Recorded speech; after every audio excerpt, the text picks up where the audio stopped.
Good evening to everybody. And once again, I just want to say thank you for this kind invitation. And it is wonderful to be with you again tonight. ကျေးဇူးတင်ပါတယ်ကျွန်တော်ကိုကြီးကဲသူဖိတ်ခေါ်တဲ့အတွက်ကြောင့်ပြီးလို့ရှိရင်ဒီညမှာကျွန်တော်တို့ပြန်လည်ပြီးတော့ဆုံတွေ့ခွင့်ရတဲ့အပေါ်မှာကျွန်တော်ရန်ဝမ်းသာပါတယ်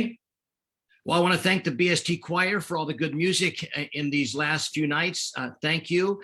for bringing us to the throne of God where we can all worship together. BST choir ပေါ်မှာအထူးကျေးဇူးတင်ပါတယ်ကျွန်တော်ဒီနော်ရက်တိုးတွင်းမှာကျွန်တော်တို့ကိုဘုရားသခင်ရဲ့ပလင်တော်ရှေ့မှာခေါ်ဆောင်သွားတယ်လို့ကျွန်တော်ခံစားရတယ်အားလုံးကိုကျေးဇူးတင်တယ် I also want to say thank you to those who organized this conference. Praise the Lord for the good organization, the opportunity to be able to fellowship with people from around the world. What a glorious day we live in. ဒီ conference ကိုအကောင်းဆုံးဦးစီးဦးဆောင်ပေးတော်သူတွေအားလုံးပေါ်မှာကျေးဇူးတင်တယ်ကျွန်တော်တို့ဒီ Zoom အဖြစ်ဒီကဘာနေရာရမှာရှိတဲ့သူတွေနဲ့ဤကဲ့သို့မိသားဟာရဖွဲ့တွေ့ဆုံခွင့်ရတာဘယ်လောက်ထိကြီးမြတ်အံ့ဩစရာကောင်းတဲ့အရာဖြစ်ပါသလဲကျေးဇူးတင်ပါတယ် I'd like to say also thank you for the kind invitation to speak in the missions and evangelism conference in March and April. I look forward to that and trust God will use that conference for his glory. ထို့ပြင်ကျွန်တော်ကိုဒီ March လနဲ့ April လကြားမှာလုပ်သွားမယ်ဒီ mission နဲ့ evangelism နဲ့နော်သက်ဆိုင်တဲ့ conference အတွက်ဖိတ်ထားတဲ့အရာပေါ်မှာလည်းကျွန်တော်ရန်ဝင်တာပါတယ်ကျွန်တော်ကြိုတင်ပြီးတော့အဲ့ဒီအရာကိုမျှော်လင့်နေပါတယ် Lastly, I would love to say thanks to God the Father, God the Son, and God the Holy Spirit for their presence with us this week. နောက်ဆုံးအနေနဲ့နော်ကျွန်တော်နှလုံးသားနဲ့တကယ်ကျေးဇူးတင်ခြင်းတဲ့အရာကခမေတော်ဘုရားနဲ့သားတော်ဘုရားနဲ့ကျွန်တော်ဝိညာဉ်တော်ဘုရားရဲ့အတူပါရှိခြင်းကျွန်တော်ရဲ့ဒီ conference မှာရှိတဲ့အတွက်ထိုဘုရားပေါ်မှာကျွန်တော်တကယ်ချီးမွမ်းပါတယ် Well, I want to speak Amen. on this last message on the fact that there is for us, there's hope. ဒီနေ့မှာကျွန်တော်နောက်ဆုံးညအနေနဲ့ဝင်ငှခြင်းတဲ့ခေါင်းစဉ်ကတော့ကျွန်တော်တို့တွေအတွက်မျှော်လင့်ခြင်းရှိတယ်ဆိုတဲ့ခေါင်းစဉ်ဖြစ်ပါတယ် We live in a world today that is literally a mess. ကျွန်တော်တို့ယနေ့ခေတ်ကျွန်တော်တို့နေနေတဲ့ဒီနေ့ကဘာကြီးဟာကြည့်မယ်ဆိုရင်တော့ရှုပ်ရှက်ခတ်နေတဲ့အမိုက်တွေနဲ့ပြည့်နှက်နေတဲ့ကဘာကြီးတစ်ခုပါပဲ Never have we as a world seen such violence, such bloodshed, and such hatred as we do today. ကျွန်တော်တို့နေခဲ့တဲ့ကဘာကြီးတက်တန်းကာလမှာယနေ့လောက်သွေးတွေစွန်းထင်းတာယနေ့လောက်ကျွန်တော်တို့အကြမ်းဖက်မှုတွေများတယ်ဆိုတာမရှိသလောက်ပါပဲ Today around the world, religious and racial violence is on the rise. ကျွန်တော်တို့ဒီနေ့မှာ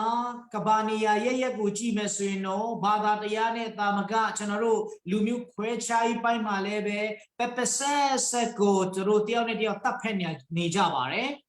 Today, immorality and drug use is as high as it's ever been. ကျွန်တော်ဒီခေတ်မှာစာရိတ္တပြက်ပြားမှုနဲ့ကျွန်တော်တို့ဒီမူရစီဝါသုံးဆွဲမှုဟာဆိုရင်တော့အမြင့်ဆုံးကာလတစ်ခုကိုရောက်နေပါတယ် Today, economies around the world are under pressure and they're struggling. ကျွန်တော်တို့ဒီစက်မှုလက်မှုအရာတွေနဲ့ပတ်သက်တဲ့အခါမှာစီးပွားရေးတွေနဲ့ပတ်သက်တဲ့အရာတွေမှာကြည့်မယ်ဆိုရင်လည်းသူတို့တွေကဖြည့်အားအောက်မှာရောက်နေပြီးတော့အားလုံးကရုန်းကန်နေရတဲ့အချိန်ကာလတစ်ခုပါပဲ And around the world, Christianity is struggling.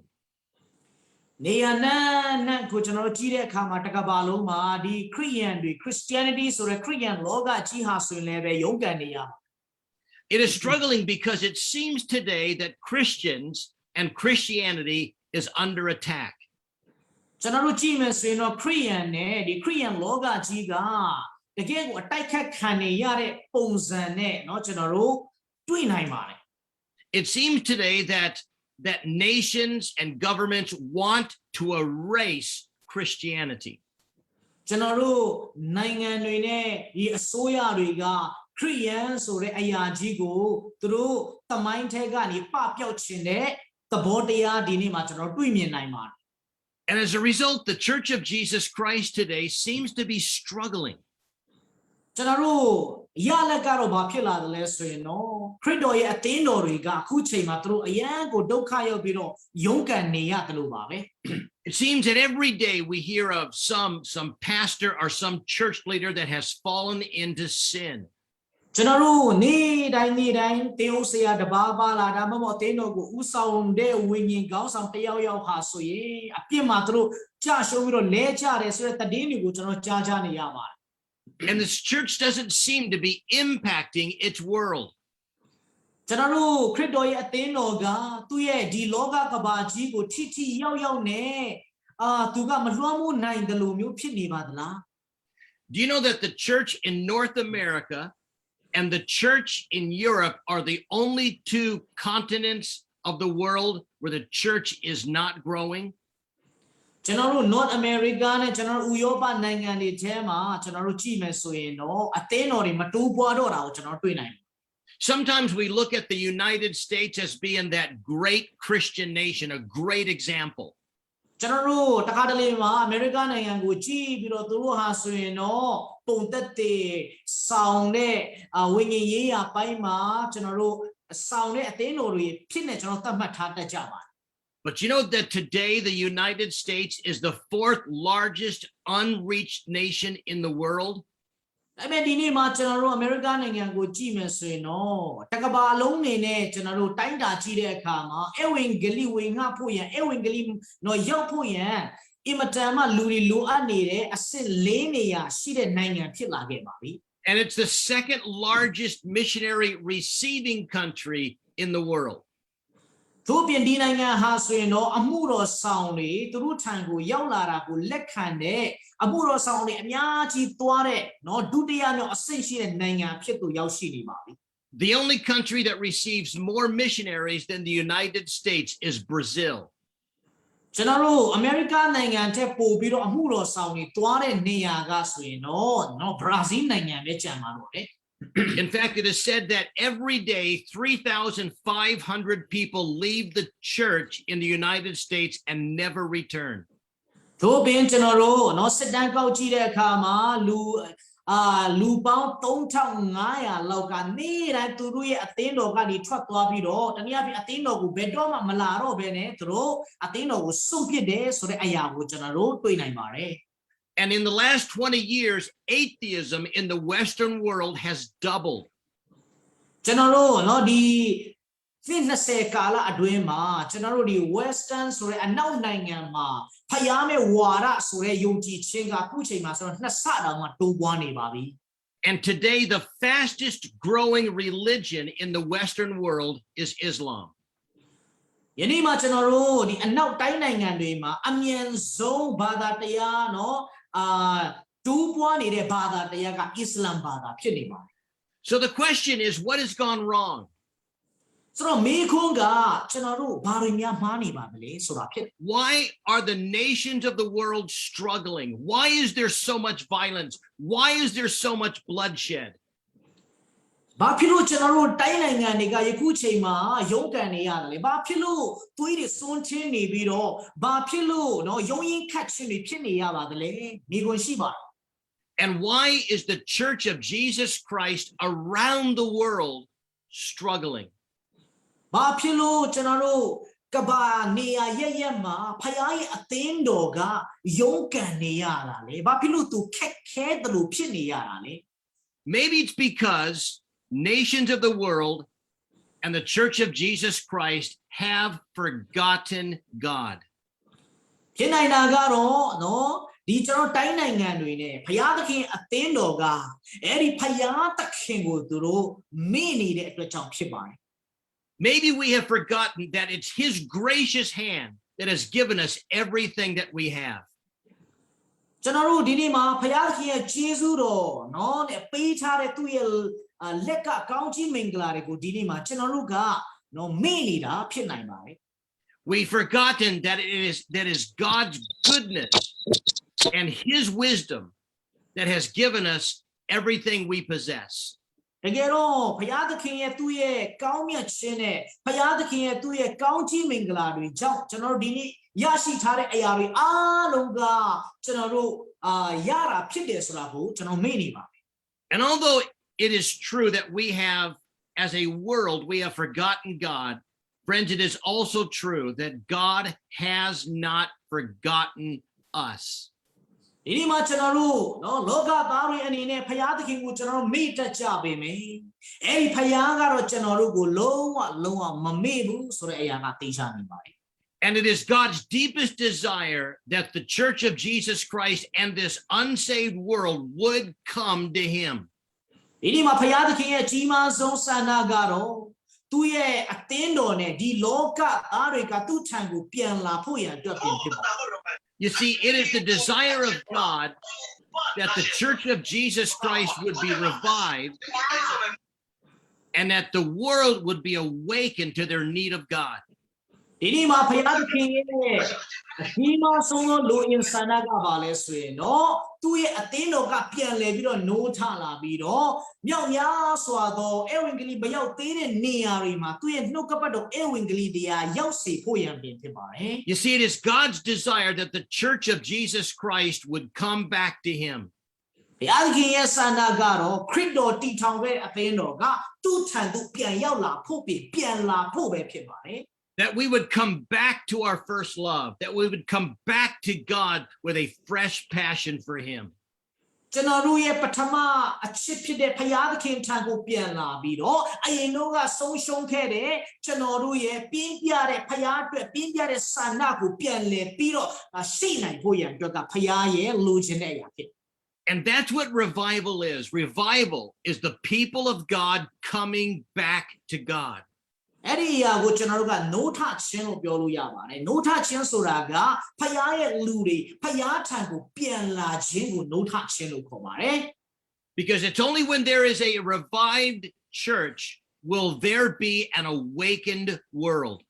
ဘာဖြစ်လို့လဲဆိုတော့ကျွန်တော်တို့အသင်းတော်နိုးထမှသာလေကျွန်တော်တို့လောကသားတွေအတွက်သူတို့အသစ်တော်နိုးထခြင်းမျှော်လင့်ခြင်းကရှိလာနိုင်တာဖြစ်ပါ And friends, although the future of our society and yet even maybe the future of your nation may look dim. ကျွန်တော်တို့ဒီနေ့မှာအဖွဲ့အစည်းတွေရဲ့ရှေ့ရေးဒါမှမဟုတ်ကျွန်တော်နိုင်ငံရဲ့ရှေ့ရေးကိုကြည့်မယ်ဆိုရင်တော့เนาะအယောင်ကအင်မတန်မှိန်နေတယ်လို့ရှိကောင်းရှိနိုင်ပေမယ့် There is hope. မျှော်လင့်ခြင်းဆိုတဲ့အရာကမျှော်လင့်ချက်ဆိုတဲ့အရာကရှိနေပါသေးတယ် There is hope that the church can be revived and that the world can be awakened to their need of God. ကျွန်တော်တို့အသင်းတော်ကပြန်လဲနိုးထလာဖို့ရန်နဲ့ဒီလောကကြီးကပြန်လဲပြီးတော့ရှင်သန်ဖို့ရန်အတွက်ရှင်သန်ပြီးတော့ဖယားထံမှာပြန်လဲရောက်ရှိလာနိုင်ဖို့ရန်အတွက်မျှော်လင့်ချက်ဆိုတာကမျှော်လင့်ခြင်းဆိုတာမသေးပါဘူးရှင်သန်နေပါသေးတယ် And as we close out this message or this conference on the ministry of the Holy Spirit, I want you to see 3 reasons why we as the church can continually hope and have confidence in praying for revival. ကျွန်တော်တို့ဒီနေ့ conference နောက်ဆုံးရအနေနဲ့ကျွန်တော်အဆုံးသတ်ခြင်းနဲ့ခေါင်းစဉ်လေးကတော့ကျွန်တော်တို့ဘုရားရဲ့အသင်းတော်အနေနဲ့ခရစ်တော်ရဲ့အသင်းတော်အနေနဲ့ဘာဖြစ်လို့เนาะဆက်လက်ပြီးတော့ကျွန်တော်တို့ကအသင်းတော်ဒီနိုးထပြီးတော့ဒီလောကကြီးကဘုရားသခင်ရဲ့ရှိမှပြန်လဲရှင်သန်လာဖို့ရန်အတွက်မျှော်လင့်လို့ရသေးတယ်လေဆိုတဲ့အကြောင်းပြချက်အကြောင်းရင်း 3 ခုလေးကိုကျွန်တော်ပေးသွားမှာပါ You see, if we're going to stand firm in our crumbling society, we must be a revived church. ဒီနေ့မှာကျွန်တော်တို့ပျက်စီးယိုယွင်းနေတဲ့ကျွန်တော်တို့ရဲ့ဒီခေတ်ကာလကြီးမှာဒီအဖွဲ့အစည်းတွေကြားထဲမှာကျွန်တော်တို့ကမရည်တည်ဖို့ရအတွက်ဆိုရင်ကျွန်တော်တို့ရဲ့အသက်တာမှာနိုးထခြင်းရှိဖို့အတွက်တော့လိုအပ်နေပါတယ် So why can we continually have hope and why can we pray for revival? Here's the first reason. ဒါဆိုရင်ကျွန်တော်တို့ကနိုးထခြင်းရှိလာနိုင်ဖို့ရအတွက်ဒါနဲ့ကျွန်တော်တို့ဘာဖြစ်လို့ဆက်လက်ပြီးတော့မျှော်လင့်ချက်เนาะထားနိုင်ရသေးတယ်လဲဆိုတဲ့အကြောင်းရင်းပထမချက်ကိုကြည့်ရအောင် It is simply due to the very character of God. အယိုးရှင်းဆုံးအနေနဲ့ပြောရမယ်ဆိုရင်တော့ဘုရားသခင်ရဲ့စာရိတ္တကြောင့်ဖြစ်ပါတယ် You see, we can pray for revival and we can have hope because our God delights to show mercy and he's a God who is reluctant to judge. ဘာဖြစ်လို့ကျွန်တော်တို့ကဆက်လက်ပြီးတော့မျှော်လင့်နိုင်ရတယ်လဲဘာဖြစ်လို့ကျွန်တော်တို့နိုးထချပြီးတော့ဆက်လက်ဆုတောင်းနိုင်ရသေးတယ်လဲဆိုရင်เนาะကျွန်တော်တို့ရဲ့ဘုရားသခင်ကဂရုဏာတော်နဲ့ပြေဝပြီးတော့တရားစီရင်ဖို့ရန်အတွက်စိတ်ရှည်တဲ့ဘုရားဖြစ်နေလို့ပါပဲ You see, friends, there's always hope because our God is a God that loves to show mercy and he's reluctant to judge. အိုးမေစီတို့ဒီနေ့မှာကျွန်တော်တို့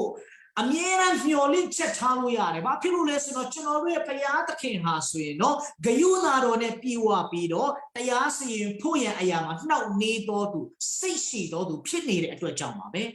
You know, Isaiah told us that God's judgment is his unusual work. ဟေရှာယကဘာပြောခဲ့ဘူးတလဲဆိုရင်တော့ဘုရားသခင်ရဲ့တရားစီရင်ခြင်းဟာဆိုရင်တော့သူအမြဲတမ်းလုံနေကြနော်အရာတော့မဟုတ်ဘူးဆိုပြီးတော့ပြောပါတယ် You know, sometimes we look at our society, we look at our nation, and we look at all of the bloodshed and all of the violence, and we look to God and say, God, why are you not judging this sinful world? အလေမှာကျွန်တော်တို့ရဲ့နော်ဘေးနားတွေကိုကြည့်တယ်ကျွန်တော်တို့ရဲ့အဖွဲ့အစည်းကျွန်တော်တို့ရဲ့နိုင်ငံတွေကိုကြည့်ပြီးတော့သူတို့ရဲ့စိုးသမ်းမှုတွေသူတို့ရဲ့ယွန်းရှာကောင်းတဲ့လုံရက်တွေကိုကျွန်တော်မြင်တဲ့အခါမှာဘုရားခင်တမ်းမှာကျွန်တော်တို့အော်ဟစ်တဲ့ကိုတော့ဘာဖြစ်လို့ဒီလောက်ထိရှုံးရှက်နေတဲ့လူသားတွေကိုဘာဖြစ်လို့တရားမစင်ရင်သေးတာလဲလို့ကျွန်တော်မေးခွန်းမေးတတ်ကြတယ် The answer is because judgment is God's unusual work. အဖြေကတော့တရားစီရင်ခြင်းဆိုတဲ့အရာကဘုရားသခင်ကအမြဲတမ်းလုံနေကြမဟုတ်တဲ့เนาะအရာဖြစ်နေလို့ပါ Think of all of the wickedness that has marred human history over the past. ကျွန်တော်တို့အတိတ်ကပြီးသွားခဲ့တဲ့သမိုင်းတွေထဲမှာကျွန်တော်တို့လူတွေရဲ့စိုးသွမ်းမှုအကြောင်းအရာတွေအားလုံးကိုပြန်လဲပြီးတော့စဉ်းစားဆင်ခြင်ကြည့်ပါဦး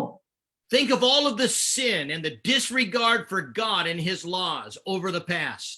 ကျွန်တော်တို့အတိတ်ကနော်လူတွေကဖယားသခင်ကိုဂယုမဆိုင်တဲ့အပြစ်မှနေပြီးတော့ဖယားကိုဘယ်လိုမှသဘောမထားဂယုတော်မဆိုင်တဲ့အရာတွေကိုပြန်စဉ်းစားကြည့်ပါ And then think of all of the times that God has intervened and he has brought judgment. They're very few. ဒီလိုရှင်ပြန်ပြီးတော့နှိုင်းရှင်ကြည့်ပါအဲ့ဒီလိုမျိုးစိုးသွမ်းလွန်တဲ့အတွက်ကြောင့်ဖယားသခင်ကသူတို့ကိုတရားစီရင်လိုက်တယ်ဆိုတဲ့အရာကိုကျွန်တော်တို့ကြည့်တဲ့အခါမှာနည်းနည်းလေးပဲတွေ့ရလိမ့် You see, judgment is God's unusual work. God delights in showing mercy. တရားစီရင်ခြင်းဆိုတဲ့အရာကဖယားသခင်ရဲ့လှုပ်လေလှုပ်ထမရှိတဲ့အရာဖြစ်တယ်ဒါပေမဲ့ဖယားသခင်ကတော့ဂယုဏကိုပေါ်ပြခြင်းမှာတာ၍အာသံတော်သူဖြစ်ပါတယ် Remember, it was the prophet Ezekiel who said, I have no pleasure in the death of the wicked. နော်ကျွန်တော်တို့ prophet ယေဇကျေလအထံမှာဖယားသခင်ကဘာပြောတယ်လဲစိုးသွမ်းတော်သူမကောင်းသောသူတွေရဲ့တေခြင်းတရားမှာငါဝမ်းမမြောက်နိုင်ပါဘူးတဲ့ဖယားကပြောတယ် Remember when Israel was at the height of its wickedness, God would plead with the nation of Israel. အိုဣသရေလနိုင်ငံကသူတို့ရဲ့အပြစ်တွေအဆိုးတကအဆိုးဆုံးရောက်နေချိန်မှာတော့မှပြန်လာဖို့ရတဲ့ဘုရားသခင်ကတောင်းပန်ခဲ့တယ် He said in Jeremiah chapter 3, "Oh, turn Israel, turn, oh you backsliding daughters." ယေရမိနာဂတိကျမ်းထဲမှာဖတ်ကြည့်ပါဣသရေလနိုင်ငံကိုအိုးပြန်လာလှဲ့ပါနောင်တရပါတဲ့ပြစ်ကနေလို့ပြောခဲ့ပါ And remember, Peter spoke of God's reluctance to judge when he made this statement in 2 Peter chapter 3 and verse 9. ထို့ပြင်ရှင်ပေတရုကိုယ်တိုင်ကနိပေခန်းကြီးတော့အပိုင်ရဲ့ကိုမှာဘုရားသခင်ရဲ့ဒီတရားစီရင်ခြင်းမှာဘယ်လောက်ထိသူစိတ်ရှည်လေးဆိုတဲ့အရာကိုသူပြောခဲ့ပါတယ် You see, Peter said, the Lord is not slack concerning his promise, as some men count slackness. လူချို့တို့ဒီနေချင်းကိုမှတ်တည်တိုင်းထာဝရဘုရားဒီဂတိတော်ရာမှာနေတော်မမူ But God is patient. He is long-suffering toward us. Why? Because he is not willing that any should perish and that all should come to repentance. ငါတို့တွေအဘယ်သူမှမပျက်စီးပဲရှိသမျှတို့ဒီနောက်တရစေခြင်းကအလိုတော်ရှိ၍ငါတို့ကိုတီးခံတော်မူ၏ And it was through the prophet Micah that God made this statement in Micah chapter 7 and verse 18. မိကာနာဂတိကျမ်းခန်းကြီးခွန်အပိုင်ရဲ့18မှာ prophet မိကာအဖြစ်ဘုရားသခင်ကဤကဲ့သို့စကားပြောခဲ့ပါတယ် Micah said in chapter 7 and verse 18, who is a God like you? You pardon iniquity and you pass over the transgression of the remnant of his heritage. He does not retain his anger forever because God delights in mercy. Micah chapter 7 verse 18. မိဂခန်းကြီးကိုအပိုင်ငယ်18မှာဘုရားသခင်ကအပြစ်မှလွတ်တော်မူထသောကြံကျွင်းသောအမွေတော်လူတို့၏လွန်ကျူးခြင်းများကိုသီးခံတော်မူထသောဂယုဏ၌မွေ့လျော်သောကြောင့်အစဉ်အမျက်ထွက်တော်မမူသောကိုတော်ကဲ့သို့အဘယ်ဘုရားရှိပါသနည်း Why doesn't God judge this sinful world? Because God delights in mercy and judgment is his unusual work. ဘုရားသခင်ကဘာဖြစ်လို့ဒီအပြစ်များနေတဲ့လောကကြီးကိုတရားမစီရင်ရတာလဲဒီနေ့မှာအဖြေကတော့ဘုရားသခင်ဟာဆိုရင်တော့ဂယုဏပေါ်ပြခြင်းအရာမှာသူက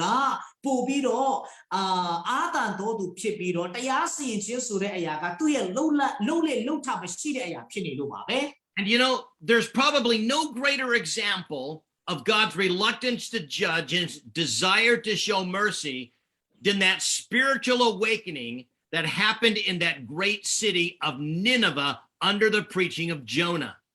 ဒီဘုရားသခင်ကသူ့ရဲ့ဂယုဏတော်ကိုပေါ်ပြခြင်းမှာအာတန်ပြီးတော့တရားစီရင်ခြင်းကိုအမြဲမလုပ်ဘူးတရားစီရင်ခြင်းအရာဟာသူ့ရဲ့လှုပ်လေလှုပ်ထမရှိဘူးဆိုတဲ့အရာကိုတတ်သိပြပါဆိုရင်တော့ကျွန်တော်တို့နိနေဝေမြို့ကြီးကိုတရားစီရင်မဲ့စာနိုးထမှုကြီးဖြစ်စေခဲ့တဲ့အကြောင်းအရာ၄ကအကောင်းဆုံးတတ်သိပါပဲ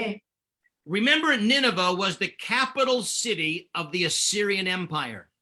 နိနေဝေဟာဆိုရင်တော့ဒီ Assyria Empire ကြီးရဲ့သူတို့ရဲ့မြို့တော်ဖြစ်ပါတယ် And for over 200 years, they were the superpower of their world. သူတို့ဟာဆိုရင်တော့နှစ်200လုံးသူတို့ရဲ့ခေတ်ကာလတုန်းကတကယ့်ကိုတကိုးနဲ့ဦးစီးဦးဆောင်ခဲ့တဲ့နိုင်ငံကြီးဖြစ်ပါတယ် The city had over 1 million people in population. It was a big city of its day. ဒီနိနေဝေမြို့ဟာဆိုရင်တော့သူတို့တန်းပေါင်းเนาะမြို့ထဲမှာလူတန်းကျော်လောက်ကိုသူတို့ရှိပါတယ်အဲ့ဒီမြို့လေးထဲမှာ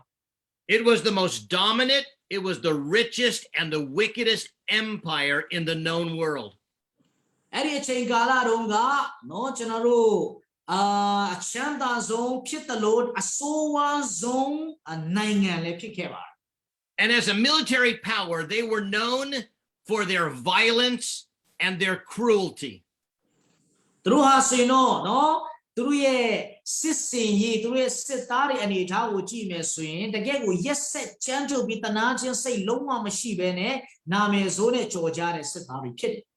When they conquered a city, they would torture and they would murder the city's inhabitants. သူတို့ဟာဆိုရင်တော့အခြားနိုင်ငံတွေကိုတိမ့်ပိုက်တဲ့အခါမှာအခြားနိုင်ငံကလူတွေကိုလုံးဝတနာချင်းကယူနာတစ်စက်၄တောင်မှမရှိဘဲရက်ဆက်နဲ့သူတို့ကတပ်ဖြတ်တတ်တယ်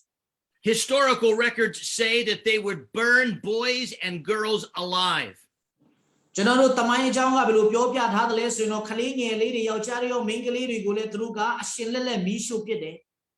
It was to this city that God said to the prophet Jonah, he said, Jonah, arise and go to Nineveh and preach against their wickedness.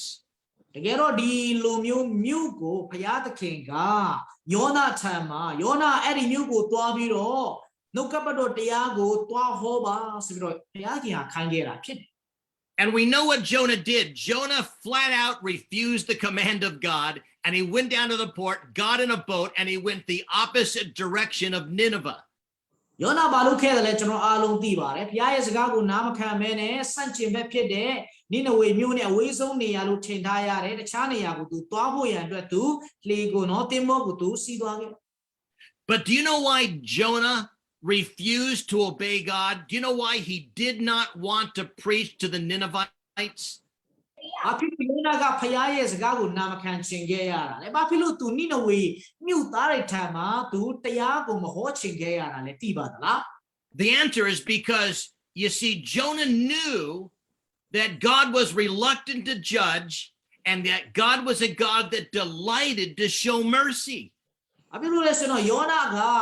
ဘုရားသခင်က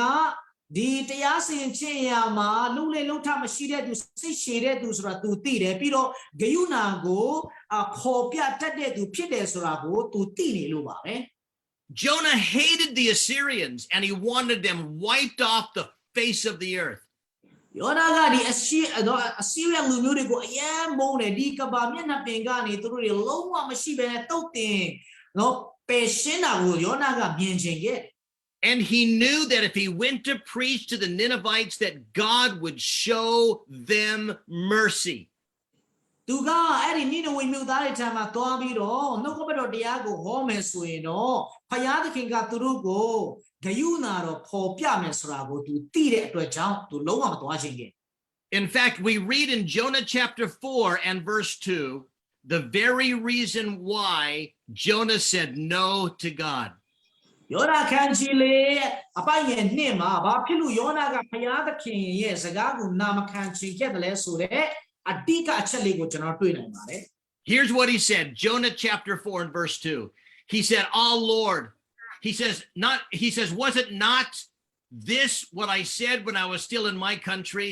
He says, "Therefore I fled previously to Tarshish, for I know that you are a gracious and a merciful God. You are slow to anger, and you are abundant in loving kindness, and one who relents at doing harm." ပိုင်ရဲ့နှစ်မှာကိုရောဒီတနာဆုံမတ်တတ်သောဖယားဖြစ်၍စိတ်ရှည်သောသဘောကျေးဇူးပြုချင်သောသဘောပြစ်ဒဏ်ပေးမြင်မှုကိုနောင်တရတတ်သောသဘောရှိတော်မူကြောင်းကိုအကျွန်ုပ်သိပါ၏ဆိုပြီးတော့ယောနာကပြောခဲ့တယ် You see, Jonah knew the character of God. He knew that God was a God of mercy, and judgment was his unusual work. ယောနာကဖယားသခင်ရဲ့စာရိတ္တကိုသူသိချာသိထားတယ်ဖယားသခင်ဟာတနာဆုံမတ်တတ်သောဖယားဖြစ်ပြီးတော့သူဟာလွယ်လွယ်နဲ့တရားမစီရင်ဘူးတရားစီရင်ခြင်းအရာမှာနှောင့်နှေးပြီးစိတ်ရှည်တတ်သောသူဖြစ်တယ်ဆိုတာကိုသိနေတယ် Well, we know that Jonah eventually made it to Nineveh. နောက်ဆုံးမှာတော့ယောနာကနော်နေရဝေမြို့ကိုနောက်ဆုံးမှာသူရောက်သွားတယ်ဆိုတာကိုကျွန်တော်သိနိုင်ပါ And he preached a very simple revival message. And here's what he said in chapter 3 and verse 4. အခန်းကြီး3အပိုင်းငယ်4မှာယောနာကနောက်ဆုံးမှာနော်နေရဝေမြို့ထံမှာအရန်ရိုးရှင်းတဲ့နိုးထခြင်းအတွက်တရားဒေသနာလေးကိုသူဟောခဲ့ပါတယ် And this is the shortest revival message ever preached. Listen to what he said. တကယ်တော့နော်နိုးထခြင်းနဲ့သက်ဆိုင်တဲ့တရားဒေသနာတွေမှာအတူဆုံးတရားဒေသနာဖြစ်ပါတယ် He said, "In 40 days, Nineveh, you will be overthrown." ရက်40လွန်တော့နေရဝေမြို့သည်ပျက်စီးခြင်းသို့ရောက်လိမ့်မည်ဟုကြွေးကြော်လေ In other words, he says, Nineveh, he says, if you don't turn to God, you are going to die. နောက်တနည်းနဲ့ပြောမယ်ဆိုရင်တော့နေရဝေမြို့သားတွေတင်တို့အမြန်ဆုံးအပြစ်ကနေတော့တမရဘူးဆိုရင်တော့သေလိမ့်မယ်လို့ပြောတာ ਨੇ အတူတူပါပဲ And the Bible says in verse 5 of that same chapter that the whole city turned to God. အပိုင်ငယ်ငါမှာတမန်ကျမ်းစာကပေါ်ပြထားပါတယ်သူတို့မြို့သားတွေအားလုံးလူကြီးလူငယ်အပေါင်းကအစသူတို့ဘုရားသခင်ထံကိုပြန်လှည့်လာခဲ့တယ်လို့ပြောပါတယ် You see that wicked city turned to God. တကယ်ကိုနော်ဒီဆိုးရုပ်တဲ့နိုင်ငံကြီးကမြို့ကြီးကဘုရားသခင်ထံမှာပြန်လှည့်လာခဲ့တယ်ဆိုတော့ကျွန်တော်တွေ့နိုင် Reminding us, friends, that there is hope in our world. အဲ့ဒီဟာကကျွန်တော်တို့ကိုဒီနေ့မှာဘာကိုအတိပေးနေတယ်လဲဆိုရင်နော်ဒီလောကလက်ရှိကမ္ဘာလောကကြီးမှာလည်းပဲကျွန်တော်တို့အတွက်မျှော်လင့်ချက်ဆိုတာရှိနေသေးတယ် No matter how wicked our world gets, no matter the struggle that we find ourselves in, there is for us, there is always hope. ဒါလောက်ပဲကျွန်တော်တို့ရဲ့အခြေအနေကဆိုပြီးတော့ကျွန်တော်တို့ရဲ့နိုင်ငံကျွန်တော်တို့နေနေတဲ့ကမ္ဘာကြီးကဆုပ်ယုပ်နေပါစေကျွန်တော်တို့ယုံကြည်သူဖခင်သားသမီးတွေအတွက်မျှော်လင့်စရာမျှော်လင့်ခြင်းဆိုတာကတော့အမြဲတမ်းရှိနေပါတယ် If the hearts of the Ninevites could be turned to God, friends, the hearts of people in our nations, in our land, in our day, they can be turned to God as well. နီနဝေမြို့သားတွေရဲ့သူတို့ရဲ့အသက်တာသူတို့ရဲ့နှလုံးသားကနောင်တရပြီးဖခင်ထံမှာပြန်လာနိုင်တယ်ဆိုရင်တော့ယနေ့မှာကျွန်တော်တို့ရဲ့နိုင်ငံကျွန်တော်တို့ရဲ့လူမျိုးကျွန်တော်တို့ရဲ့မြို့သူမြို့သားတွေယခုမှပြင်လင်လဲပဲဖခင်ထံမှာသူတို့ပြန်လာနိုင်ပါသေးတယ် Listen to what God said in Jonah chapter 3 and verse 10, and these are beautiful words. ယောနာခန်းကြီး3ပိုင်းငယ်30မှာဘုရားသခင်ပြောတဲ့စကားလေးကိုကျွန်တော်ကြည့်ရအောင်ဒီစကားလေးကသိလှပါတယ် Then God saw their works, that they had turned from their evil way, and God relented from the disaster that he said he would bring upon them, and he did not do it. မြို့သားတို့ဒီမိမိတို့လိုက်တော်ဓမ္မလမ်းကိုလွဲချောင်၍ကျင့်သောအကျင့်များကိုဘုရားသခင်သည်မြင်လျှင်အရင်ချင်းသောဘေးဒဏ်ကိုမပေးဘဲနေတော်မူ၏ And friends, the reason that we can continually hope and confidently pray for revival is because God is reluctant to judge and God delights to show mercy. ဒီနေ့မှာကျွန်တော်တို့နိုးထချင်းအတွက်ဆက်လက်ပြီးတော့ဆုတောင်းမယ်ကျွန်တော်တို့ရဲ့နိုင်ငံအတွက်ဆက်လက်ပြီးတော့ဘာကြောင့်မျှော်လင့်လို့ရသေးတယ်လဲဆိုရင်နော်ဘုရားသခင်ဟာဂရုဏာတော်နဲ့ပြေဝပြီးတော့တရားစီရင်ခြင်းအရာမှာနှောင့်နှေးပြီးစိတ်ရှည်တဲ့ဘုရားဖြစ်နေတယ်ဆိုတာကိုကျွန်တော်သိဖို့ပါပဲ And if God can awaken wicked Nineveh, then God can awaken your country, the country of Myanmar, and God can awaken my country, the country of the United States. ဒီမှာနိနဝေမြို့နိနဝေကျွန်တော်တို့ဒီလူမျိုးနဲ့နိုင်ငံကိုဘုရားသခင်ကနိုးထအောင်လုပ်နိုင်တယ်ဆိုရင်เนาะကျွန်တော်မြန်မာနိုင်ငံနဲ့ကျွန်တော်ရဲ့နိုင်ငံဖြစ်တဲ့အမေရိကန်နိုင်ငံကိုလည်းဘုရားသခင်ကနိုးထအောင်လုပ်နိုင်သေးတယ်ဆိုတာကိုကျွန်တော်သိရမယ် You see, friends, like Nineveh, our day is dark. နိနဝေနော်နိနဝေမြို့သားတွေခေတ်ကလိုပဲကျွန်တော်တို့ရဲ့ခေတ်ကြီးကတကယ်ကိုမှောင်နေပါတယ်မဟုတ်ဘူးလား Our day is evil, but there is hope. ကျွန်တော်တို့ရဲ့နော်နေ့ရက်ကာလကြီးကတကယ်မကောင်းတဲ့နေ့ရက်ကာလကြီးဖြစ်နေပါတယ်မကောင်းတဲ့ຢာတွေနဲ့ပြေဝနေပေမဲ့မျောလင့်ခြင်းဆိုတာကအမြဲတမ်းရှိနေပါတယ် Our hope is in the character of God, a God who delights to show mercy and is reluctant to judge. ကျွန်တော်ရဲ့မျောလင့်ခြင်းကဘုရားသခင်ရဲ့စာရိတ္တပေါ်မှာအခြေခံကြပါစို့ဘုရားခင်ရဲ့စာရိတ္တဂရုဏာတော်နဲ့ပြေဝပြီးတော့တရားစီရင်ဖို့ရန်အတွက်နှောင့်နှေးသောစိတ်ရှိသောသူဖြစ်ပါတယ် Now, here's another reason that we can continually hope and confidently pray for revival.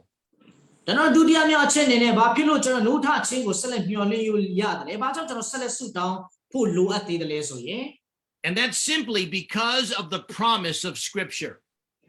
တမန်ကျမ်းစာရဲ့ဂတိတော်တွေကြောင့်လည်းဖြစ်ပါတယ် You know, people often say to me, I know that God delights to show mercy and that God is reluctant to judge.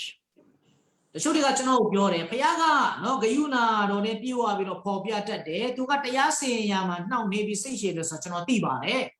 And then they say, but doesn't the Bible teach that things are going to get worse and worse and worse, and then Jesus is going to come again and deliver us from this old sin-cursed world?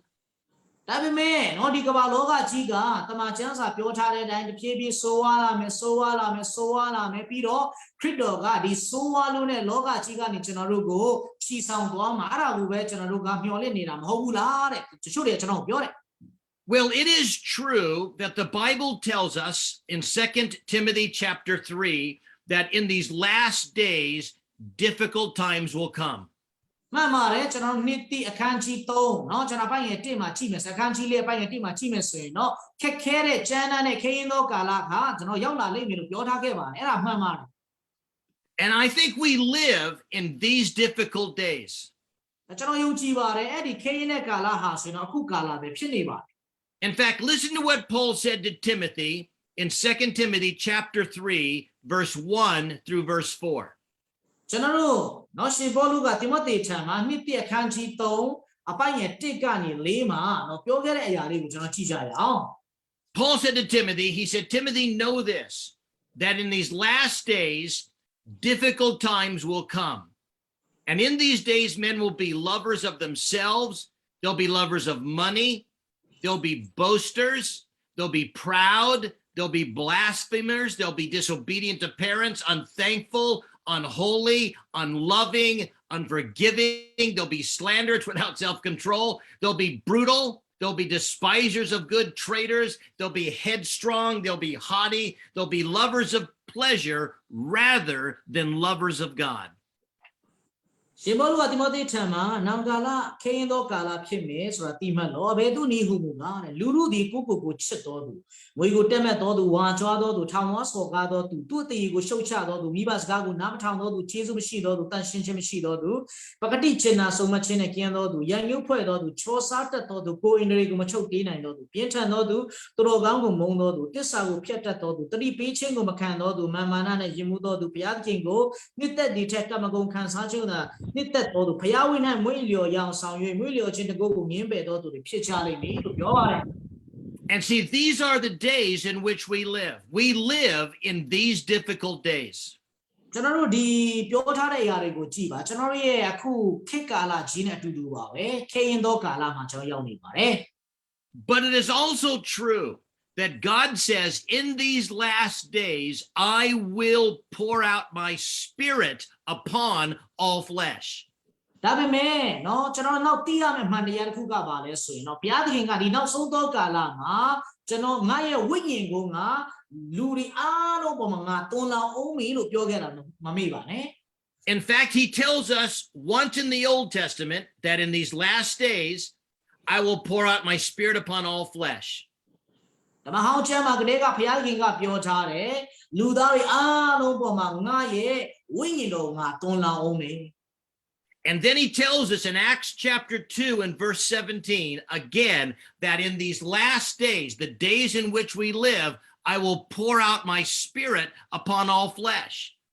ဓမ္မတော်ဝတ္ထုအခန်းကြီးနဲ့အပိုင်ငယ်7ခုမှာဓမ္မတစ်ကျမ်းထဲမှာဘုရားရှင်ကထပ်လောင်းပြီးတော့ပြောထားခဲ့ပါတယ်။ဤခဲရင်သောကာလဒီနောက်ဆုံးသောကာလမှာငါရဲ့ဝိညာဉ်တော်ကိုလူတွေပေါ်မှာငါတွန်းလောင်းအောင်မယ် And friends, we are in the last days. မိတ်ဆွေတို့ကျွန်တော်တို့ခုနေထိုင်နေတဲ့ကာလကနောက်ဆုံးသောကာလပါပဲ The last days began with the ascension of Jesus Christ, and they'll end when he comes back at his second coming. These are the last days, and these are the days in which we live. နောက်ဆုံးသောကာလလို့ပြောတဲ့အခါမှာခရစ်တော်ကကောင်းကင်ကိုတက်ကြွသွားတဲ့အချိန်ကနေစပြီးတော့နောက်ဆုံးသောကာလဖြစ်ပါတယ်ဒီနောက်ဆုံးသောကာလဟာဆိုတော့ခရစ်တော်ပြန်ကြွလာတဲ့အချိန်မှာပဲကုန်ဆုံးသွားမှာဖြစ်ပါတယ်ယခုကျွန်တော်နေနေတဲ့ကာလကနောက်ဆုံးသောကာလဆိုတာသိကြပါ And he promises us that in these last days, through this entire period of human history called the last days, God says that I will be continually pouring out my flesh upon all men. ဘုရားခင်ကကျွန်တော်ဒီနောက်ဆုံးသောကာလမှာခရစ်တော်မကြွလာသေးတဲ့အချိန်ကာလနောက်ဆုံးသောကာလတော်တွေမှာငါရဲ့ဝိညာဉ်တော်ကိုလူတွေအပေါ်မှာငါဆက်လက်ပြီးတော့တွန်းလောင်းအောင်မေဆိုတော့ဒီနောက်ဆုံးသောကာလမှာဘုရားသခင်ဆက်လက်လှုပ်ဆောင်အောင်မယ့်အရာကိုသူပြောခဲ့ပါတယ် You see, sometimes we forget that there are two streams of prophecy working at the same time. အခါဒီမှာကျွန်တော်မေ့တတ်ကြတယ်ဒီဂတိတော်နဲ့သက်ဆိုင်တဲ့အနာဂတ်ဂတိတော်နဲ့သက်ဆိုင်တဲ့အရာနှစ်ခုစလုံးဟာနော်ရှိနေတယ်ဆိုတာကိုကျွန်တော်မေ့တတ်ကြပါတယ် It is true that in these last days, things are going to get worse. ဒီနောက်ဆုံးသောကာလမှာအရာခတ်သိမ်းကြီးကနော်ဆိုးဝါးခြင်းဘက်ကိုရိမ့်ရန်လာမယ်ဆိုတဲ့အချက်ကမှန်ပါတယ် It is true that in these last days, people's love for God and his word and his work will grow cold. That is true. နောက်ဆုံးသောကာလရောက်လာတဲ့ဒါနဲ့အမျှမြောက်များစွာသောလူတွေကဘုရားကိုချစ်ချင်းအရာမှာတဖြည်းဖြည်းနဲ့သူတို့အေးခဲလာလိမ့်မယ်ဆိုတဲ့အရာတွေကလည်းမှန်ပါတယ် It is true that in these last days, people will be lovers of pleasure rather than God. They will be brutal and haters of people. ဒီနောက်ဆုံးသောကာလမှာမြောက်များစွာသောလူတွေကဘုရားကိုချစ်ချင်းရာထက်သူတို့ကိုချစ်တော်သူတွေဖြစ်မယ်ဝါထွားတော်သူတွေဖြစ်မယ်ဆိုတဲ့အရာကလည်းသိကြပါတယ် But it is also true that in these last days, God promises to pour out his spirit. ဒါပေမဲ့တစ်ဖက်မှာမှန်ကန်တဲ့အရာရှိပါသေးတယ်အဲ့ဒါပါလဲဆိုတော့ဒီနောက်ဆုံးသောကာလမှာဘုရားသခင်ကသူ့ရဲ့ဝိညာဉ်ကိုတွန်းလောင်းအောင်မယ်ဆိုတဲ့အရာကလည်းမှန်နေပါသေးတယ်နော် It is also true that God desires to awaken his church and reveal himself to a lost and dying world. ဘာမှန်ကန်သေးလဲဆိုတော့ဘုရားသခင်ကကျွန်တော်တို့သူ့ရဲ့အသင်းတော်မှာ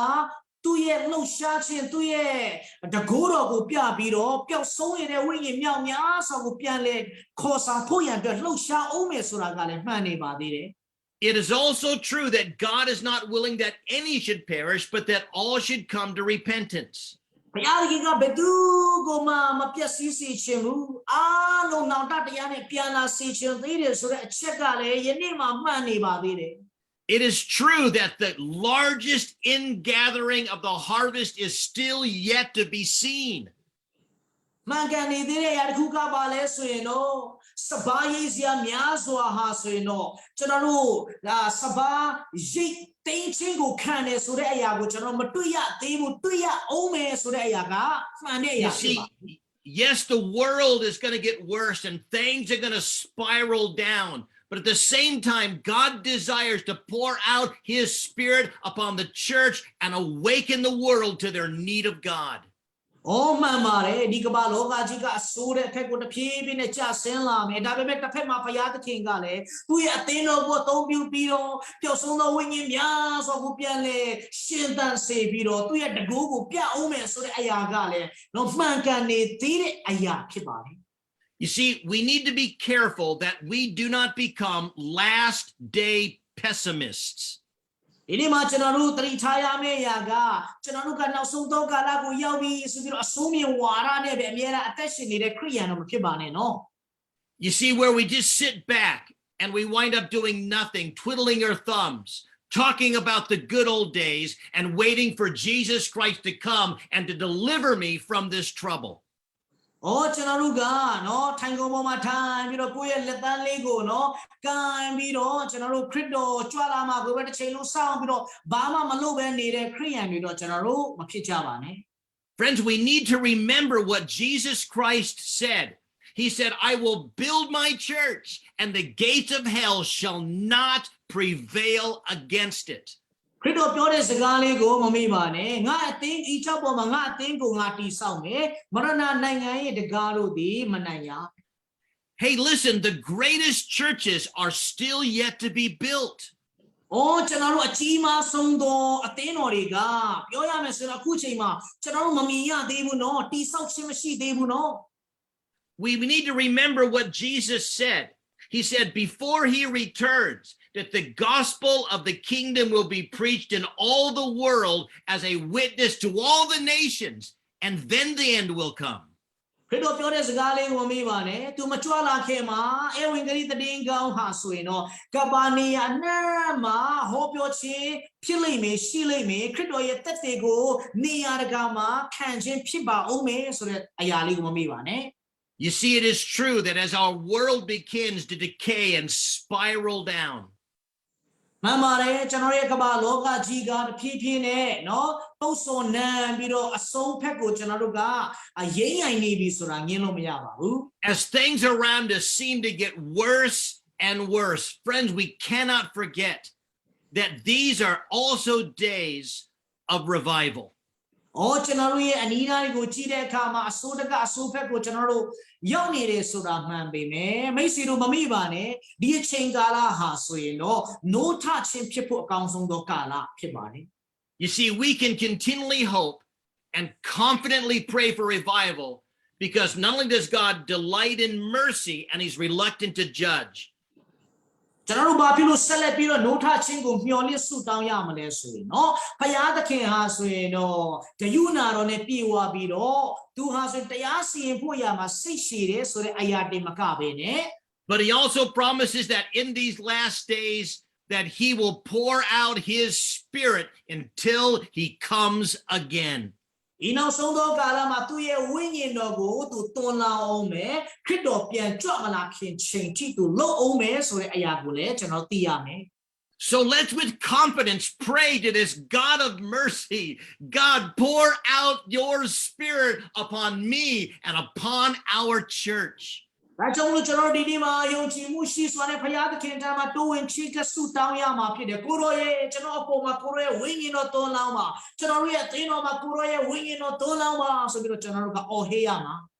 And friends, another reason that we can confidently pray and hope for revival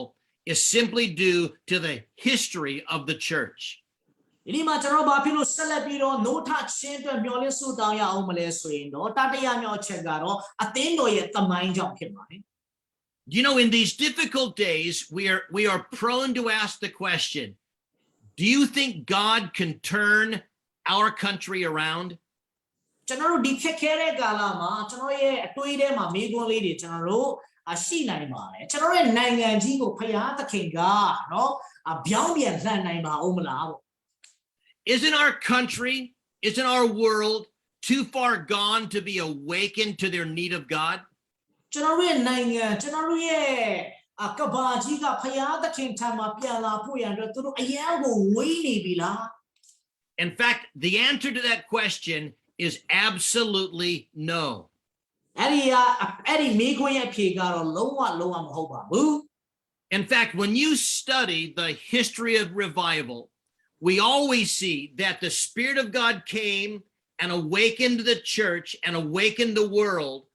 during times of unbelievable difficulty and spiritual apathy.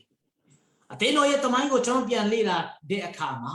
ဘယ်အချိန်မှာတန်ရှင်းသောဝိညာဉ်တော်ကနိုးထခြင်းကိုဖြစ်စေတယ်လဲဆိုရင်တော့သူတို့ရဲ့နိုင်ငံအဆိုးရွားဆုံးသောအခက်ခဲဆုံးသောကာလနဲ့ဝိညာဉ်ရေးရာပိုင်းမှာနောက်အဆုတ်ဆုံးသောအချိန်ကာလမှာဖြစ်တတ်ပါတယ် You see, revival is always preceded by a time of spiritual depression,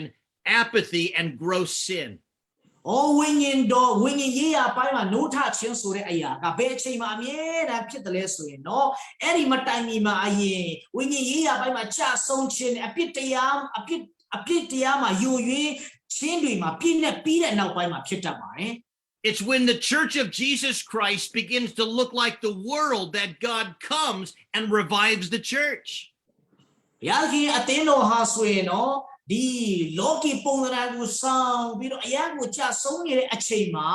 ခရစ်တော်ကသူ့ရဲ့အသင်းတော်ကိုပြန်လှည့်ပြီးတော့နိုးထစေတတ်ပါတယ် It's when the church is under pressure by the world that God comes and he revives the church.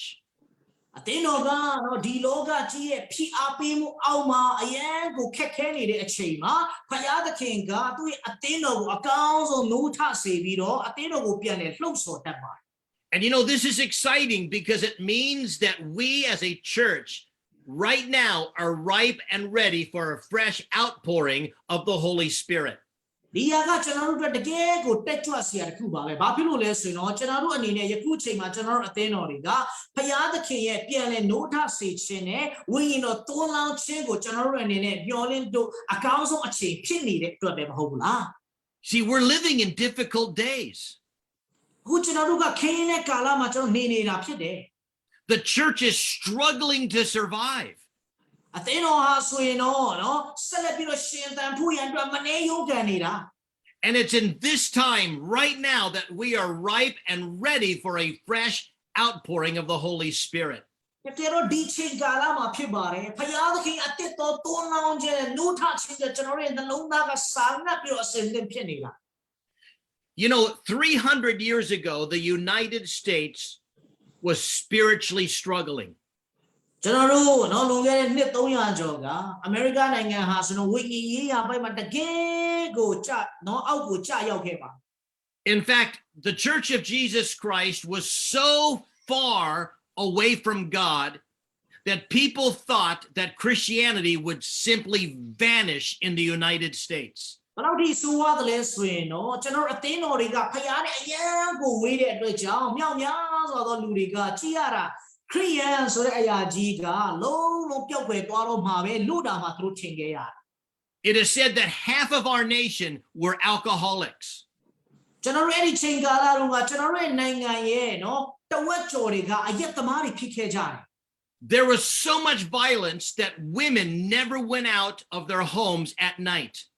ဘလောက်ထိနော်ကြောက်စရာကောင်းတဲ့ကာလဖြစ်ခဲ့တယ်လဲဆိုရင်တော့တပ်ဖြတ်မှုတွေအများများတဲ့အတွက်ကြောင့်အမျိုးသမီးတွေဆိုရင်တော့အပြင်ကိုယ်တော်မှသူတို့မထွက်ရဲပဲနဲ့အိမ်ထဲမှာပဲနေခဲ့ရ And every day there was violence and there was bloodshed and there were robberies. နေရတိုင်းတပ်ဖြတ်မှုတွေနော်သွေးစွန်းမှုတွေဖြစ်ရပါတယ် But in 1792, a man by the name of Isaac Backus decided that he was going to bring this matter to God. ဒါပေမဲ့နော်1900ရောက်လာတဲ့အခါမှာဒီအကြောင်းအရာနဲ့ပတ်သက်ပြီးတော့ Isaac Beck ဆိုတဲ့ပုဂ္ဂိုလ်တရားကမဖြစ်ဘူးဘုရားသခင်ထံမှာငါဒီအရာတွေကိုသွားပြီးတော့ဆုတောင်းရမယ်လို့ဆုံးဖြတ်ခဲ့တယ် So he began to invite people to join him in a prayer meeting that the Church of Jesus Christ would be spiritually awakened and that the nation would turn back to God. So tu ga su taw phu yan twat lu ri ko phait khaw de tu su taw de akha ma no atin no ga pian le no tha tu ro tu ye naiyan ga phaya tha ma pian la phu yan tu ga su taw ja de. At first, he only had a handful of people praying with him. Pathama ma ro su taw de tu ri ga no lu ani nge ta phit khe de. And then his prayer meeting began to grow. Ara tu ye no su taw chin ma lu ri phie phie mya la de. And eventually, God heard their cry for a spiritual awakening, and the Spirit of God came down in great power. Tu ye su taw chin ko phaya ga na yang pi ro tan shin no win yin no phaya ha so no chi ma de laksawng chin de America naingan ma pian le pi ro tu ga tago ko ton lam ge. And within a short matter of time, millions of people in the United States were born again. ကျွန်တော်တို့เนาะအချိန်ကာလတိုတိုလေးအတွင်းမှာတန်ပေါင်းနဲ့ချီတဲ့เนาะအမေရိကန်နိုင်ငံသားတွေကကယ်တင်ခြင်းသူတို့ကပြန်ရခဲ့ပါတယ် And that awakened church literally changed the society of the United States. အသင်းတော်တွေကเนาะပြန်လဲနှိုးထားလာပြီးတော့အဖွဲ့အစည်းတွေနဲ့เนาะအရာခတ်သိမ်းဟာဆိုတော့ပြောင်းလဲခြင်းတွေဖြစ်ခဲ့ရပါတယ် And for the next 100 years, it was truly known as a Christian nation. နောက်နှစ်တရာတွင်းမှာเนาะအဲ့ဒီနိုင်ငံဟာခရစ်ယာန်နိုင်ငံအဖြစ်နဲ့တကမ္ဘာလုံးမှာအတိအမှတ်ပြုလာခဲ့တယ် And that awakened church gave birth to a missionary movement. ကျွန်တော်တို့အဲ့ဒီနိုးထချင်းကနေဖြစ်လာတဲ့เนาะအသင်းတော်ကဒီအမှုတော်ဆောင်လှုပ်ရှားမှုအကြီးအကျယ်သူဖြစ်စေခဲ့ပါတယ် And that awakened church sent out men like William Carey, who went to India, and Adoniram Judson, who went to your country of Myanmar.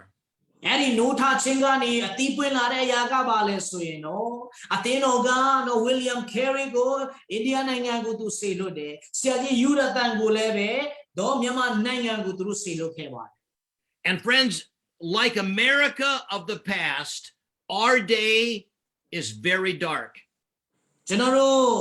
ခုနကကျွန်တော်ပြောတဲ့အရင်တုန်းကအမေရိကန်လူမျိုးပါပဲယခုကျွန်တော်တို့ခေတ်ဟာဆိုတော့အရင်ကိုမှောင်နေပါတယ် But there's hope. ဒါပေမဲ့မျှော်လင့်ခြင်းရှိပါတယ် There's hope because of God's character. God is reluctant to judge, but he delights to show mercy. ဘာဖြစ်လို့မျှော်လင့်ချက်ရှိရတယ်လဲဆိုတော့ဘုရားရဲ့စာရိတ္တကြောင့်ဖြစ်ပါတယ်ဘုရားသခင်ကဂရုဏာတော်နဲ့ပြေဝပြီးတော့တရားစီရင်ခြင်းအရာမှာနှောင့်နှေးတဲ့ဘုရားဖြစ်လို့ပါ There's hope because of the promise of Scripture. မျှော်လင့်ချက်ရှိပါသေးတယ်ဘာကြောင့်လဲဆိုတော့တမန်ကျမ်းစာရဲ့ဂရုတော်ကြောင့်ဖြစ်တယ် In these last days, in these difficult times, God has promised to pour out his Spirit. ဒီနောက်ဆုံးသောကာလမှာဘုရားသခင်ကသူ့ရဲ့ဝိညာဉ်တော်ကိုသွန်းလောင်းမယ်ဆိုတဲ့ဂရုတော်ကျွန်တော်တို့မှာရှိထားပါ And there's hope because of the history of the church. မျှော်လင့်ချက်ရှိရတဲ့အကြောင်းရင်းကအသင်းတော်ရဲ့တမိုင်းတွေကိုကျွန်တော်ကြည့်တဲ့အခါမှာသိနိုင်ပါ You see, if God could do it in the past, then certainly God can do it in the present. ဘုရားသခင်ကအတိတ်မှာလှုပ်ခဲ့ပြီးပြီအတိတ်မှာတော့မှလှုပ်ခဲ့တယ်ဆိုရင်တော့ယခုချိန်မှာပင်လင်လည်းပဲဘုရားသခင်ကလုံနိုင်သေးတယ်ဆိုတာကျွန်တော်သိဖို့လိုတယ် You know, I got saved and I became a believer during a time of wonderful revival in the United States. ကျွန်တော်ဘယ်တော့ကယ်တင်ခြင်းရခဲ့တယ်လဲဆိုရင်တော့အမေရိကန်နိုင်ငံမှာတကယ်ကိုအံ့ဩစရာကောင်းတဲ့နိုးထခြင်းဖြစ်ခဲ့တဲ့အချိန်တုန်းကဖြစ်ပါတယ် I did not grow up in a Christian family. ကျွန်တော်ကခရစ်ယာန်မိသားစုကနေကြီးပြင်းလာတဲ့သူမဟုတ်ပါဘူး I did not even know a Christian until I was 18 years of age. ကျွန်တော်ဟာခရစ်ယာန်ဆိုတဲ့နော်အရာကိုတော့မှ18နှစ်လောက်မှပဲကျွန်တော်သိခဲ့တာဖြစ်တယ် By the time I was 18 years of age, I had been in jail twice. I had done drugs and my life was going down very quickly. အဲ့ဒီ18နှစ်ကာလအတွင်းမှာကျွန်တော်ဟာထောင်ကို2ချိန်ရောက်ဘူးတယ်ကျွန်တော်မူရစေဝါတွေတယ်ကျွန်တော်လှုပ်ခဲ့တယ်ကျွန်တော်ရဲ့တက်တာကတကယ်ကိုဆိုးဝါးပြီးတော့ကျဆင်းနေခဲ့ပါတယ် And the day in which I grew up in the 1960s and the 1970s of the United States was also a very dark day. ကျွန်တော်ကြီးပြင်းလာခဲ့တဲ့နှစ်များဖြစ်တဲ့1960နဲ့1980တောတွင်းဟာဆိုရင်အမေရိကန်နိုင်ငံမှာတကယ်ကိုမှောင်မဲနေတဲ့ကာလတစ်ရက်ဖြစ်ခဲ့ပါ The United States was going through a cultural revolution. ကျွန်တော်တို့အမေရိကန်နိုင်ငံဟာเนาะကျွန်တော်တို့ဒီယဉ်ကျေးမှုထုံးတမ်းဆိုင်ရာမှာပြဿနာတော်တော်ကြီးကိုဖြစ်ခဲ့တဲ့အချိန်ကာလဖြစ်တယ် Young people like me were doing drugs, we were drinking alcohol, we are involved in violence and hatred and protests on the streets. အဲ့ဒီခေတ်ကာလတုန်းကကျွန်တော်တို့လူငယ်တွေကပေါ့เนาะဒီမူရစေဝါတွေဒီတယောက်နဲ့တယောက်တပ်ဖြတ်မှုတွေကြားထဲမှာသူတို့ပါဝင်ဖို့ရန်အတွက်အင်မတန်အားတက်ခဲ့တဲ့ကာလတစ်ခုဖြစ်တယ် And the Church of Jesus Christ was at an all-time low. Nobody, no young people were going to church. နော်အသင်းတော်တွေဟာတကယ်ကိုဝိညာဉ်ရေးရာဘက်မှာကျဆင်းနေခဲ့ပါတယ်အသင်းတော်ထဲမှာလူငယ်တွေဆိုလုံးဝမသွားခဲ့ပါ But some older people began to pray. အဲ့ဒီချိန်ကာလမှာယုံကြည်သူခရိယန်အသက်ကြီးပိုင်းတွေကစတင်ပြီးတော့ဆုတောင်းခဲ့ကြတယ် And God spoke to the heart of one man. He was a pastor in California. အဲ့ဒီမှာဘုရားသခင်ကနော်ကယ်လီဖိုးနီးယားမှာပါစတာလုပ်တဲ့လူတစ်ယောက်ရဲ့နှလုံးသားကိုစကားပြောတယ် And he got burdened to reach young people of my age. သူကနော်ကျွန်တော်အရွယ်လူငယ်လေးတွေအတွက်တကယ်ကိုနှလုံးသားထဲမှာဝန်တာပြီးပြီးတော့ဝေငှချင်ခဲ့ And he began going after them and sharing with them the gospel. ဆိုတော့အဲ့ဒီနော်လူငယ်တွေများစွာထားမှာသူအဝင်ကလေးဝေငှခဲ့တယ် And this man had a church of just 40 people. ဒီတင်းအောင်ဆရာမနော်အသင်းတော်ရှိတယ်သူ့အသင်းတော်မှာလူအယောက်40ပါပဲ And they were all old people in his church. သူ့ရဲ့အသင်းတော်မှာရှိတဲ့အသင်းသူအသင်းသားတွေအဲ့ဒီ40ယောက်လုံးကအသက်ကြီးပိုင်းတွေပဲဖြစ်တယ် But he got burdened for this lost generation of young people like me. ဒါပေမဲ့ကျွန်တော်လူငယ်လေးတွေအတွက်သူကတကယ်ကိုနှလုံးသားထဲမှာနော်ဝန်တာရှိတယ် So he began sharing the gospel and God started to work. And all of a sudden, young people started coming to Christ in large numbers. ဆိုတော့သူလူငယ်တွေထမ်းမှာအဝင်ကလေးဝင်ငှတဲ့အခါမှာဘုရားသခင်ကသူ့အဖြစ်အလုံးလုံးပြီးတော့မြောက်များစွာသောလူငယ်တွေကကယ်တင်ခြင်းရလာခဲ့ကြတယ် Within a few months, his little church of 40 people were seeing over 200 people every week come to Christ. လာပိုင်းတွေမှာပဲလူအယောက်40လောက်ရှိတဲ့သူ့ရဲ့အသင်းတော်လေးဟာဆိုရင်နော်လူအယောက်200လောက်နော်ဖြစ်သွားခဲ့ပါတယ် And 900 people every month were being baptized. နော်လူ900ကျော်နော်လူ900ကျော်လောက်ကလာစင်သူတို့ကယ်တင်ခြင်းရပြီးတော့နှစ်ချင်းမင်္ဂလာသူတို့ခံခဲ့ပါတယ် And within a few years, his church went from 40 people to over 20,000 people. ဆိုတော့နော်တိတ်မကြဘူးသူ့ရဲ့အသင်းတော်ကအဲ့ဒီလူအယောက်44ကနေနော်လူ2000ကျော်နော်သူတို့တိုးပွားခဲ့ပါ And then he began to train some of those men and he sent them out as missionaries. And within a few years, over 1,500 churches around America were started. အဲ့ဒီနော်သူစီမှာပြောင်းလဲလာတဲ့လူငယ်လေးတွေကိုနှုတ်ကပတ်တော်တရားနဲ့သူတို့ကိုတွန်းတင်ပြီးတော့အမေရိကန်နေရာရက်ကိုအမှုတော်ဆောင်တွေအဖြစ်နဲ့ဆေလွတ်တဲ့အခါမှာနှစ်နည်းငယ်တွင်မှာပဲအသင်းတော်1500ကျော်အမေရိကန်နိုင်ငံမှာအဲ့ဒီလူငယ်လေးတွေအပြင်စတင်နိုင်ခဲ့တယ် And I was one of those young people saved during those days. ကျွန်တော်ဟာဆိုရင်လည်းပဲအဲ့ဒီလူငယ်လေးတွေထဲမှာနော်ကယ်တင်ခြင်းရခဲ့တဲ့သူတွေထဲမှာပါဝင်ခဲ့တဲ့လူတစ်ယောက်ဖြစ်တယ် Pretty soon I saw all of my friends come to know Jesus as their savior. တိတ်မကြပါဘူးကျွန်တော်ရဲ့မိတ်ဆွေတငယ်ချင်းတွေအားလုံးလည်းပဲသူတို့ကယ်တင်ခြင်းရလာခဲ့တာကိုကျွန်တော်တွေ့ခဲ့ Some of my family members placed their trust in Jesus Christ. ကျွန်တော်ရဲ့မိသားစုဝင်တချို့တွေကလည်းခရစ်တော်ကိုမိမိကယ်တင်ပါရှင်ဖြင့်လက်ခံလာခဲ့ကြ And it began a moving of the Holy Spirit that swept millions into the kingdom of God in the 1970s in the United States.